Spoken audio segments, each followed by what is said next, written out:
Selamat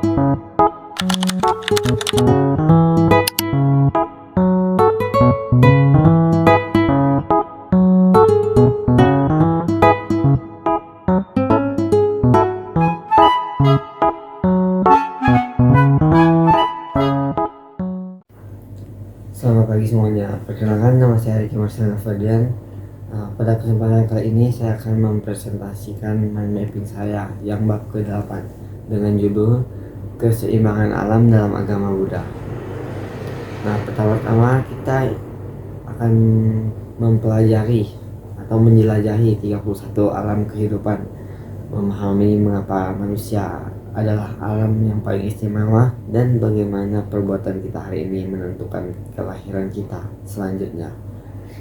Nah, yang pertama adalah bagian ke-1, 31 alam kehidupan.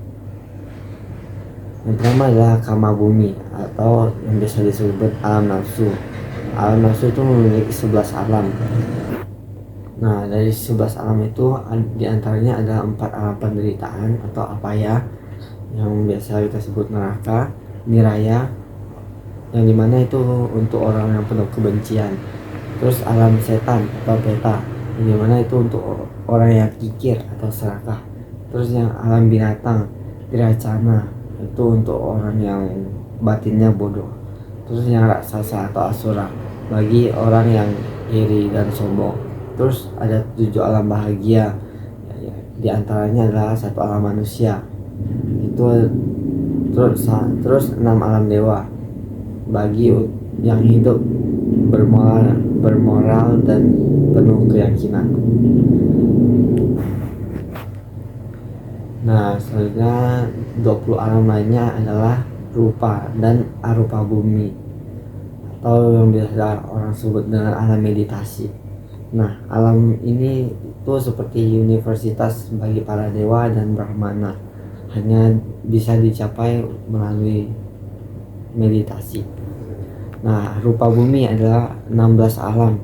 16 alam ini dicapai melewati meditasi. Contohnya seperti kasih sayang dan cahaya. Selanjutnya adalah 4 alam sisanya itu adalah arupa bumi, yang dicapai melewati meditasi tak berbentuk seperti ruang yang tak terbatas. Nah, di sini tidak ada penderitaan fisik, tapi hanya makhluk yang terikat dengan ketenangan meditasi, tapi belum mencapai bebas dari samsara. Nah, bagian kedua adalah keistimewaan alam manusia.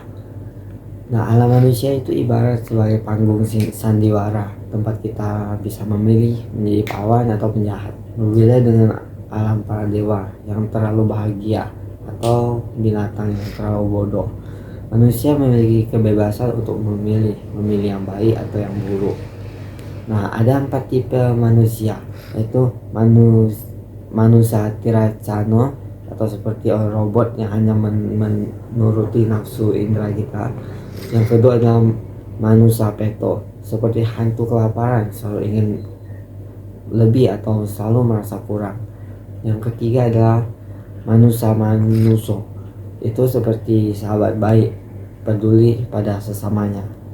Terus yang keempat adalah manusia devo, seperti bidadari, hidupnya penuh dengan cita kasih dan kebijaksanaan. Nah, ini adalah kata-kata dari Dhammapada yang terkait dengan materi itu. Adalah sulit terlahir sebagai manusia, sulit mendengar dharma. Berbagilah kita yang kini memiliki keduanya. Maksudnya itu adalah jika kita sulit mendengarkan dharma, maka kita nantinya akan sulit untuk kembali hidup menjadi seorang manusia. Nah, yang ketiga adalah hukum karma dan sebab akibat. Nah, jika kita melakukan sebuah pembunuhan, maka di kelahiran selanjutnya umur kita akan pendek. Dan sebaliknya, jika kita berbuat baik, tidak membunuh, kasih sayang, mencintai semua makhluk hidup, maka umur kita yang di kehidupan selanjutnya akan panjang. Terus yang kedua, contohnya adalah kikir atau pelit. Jika kita pelit misalnya untuk berbagi, berdana dan sebagainya, maka di kehidupan selanjutnya kita akan menjadi miskin. Dan sebaliknya juga, jika kita berdana, bersedekah kepada sesama yang lebih kurang, maka di kehidupan selanjutnya kita akan menjadi seorang yang kaya raya. Nah, pesan moral dari yang ketiga ini adalah karma bukanlah takdir, tapi ia seperti kita bercocok tanam. Jika kita menanamkan padi, maka esok kita akan memanen padi, bukanlah durian. Contoh ini maksudnya adalah seperti jika kita menanamkan perbuatan baik, maka perbuatan baik ini kelak akan menghasilkan sesuatu yang baik juga. Dan jika sebaliknya juga, jika kita menanamkan perbuatan yang buruk, maka hasil yang akan kita dapatkan itu akan buruk. Nah, yang keempat adalah jalan menuju alam bahagia. Nah, ada 3 jalan praktis nih untuk mencapai alam bahagia. Yang pertama ada dana, atau kita memberi sesuatu, bisa materi, bisa uang, bisa selain lainnya. Nah, dana ini tuh bukan sekedar uang, tapi kita jika membantu sesama dengan tenaga, dengan barang, itu juga termasuk sebuah dana atau pemberian. Nah, yang kedua adalah sila atau moral. Sila atau moral ini itu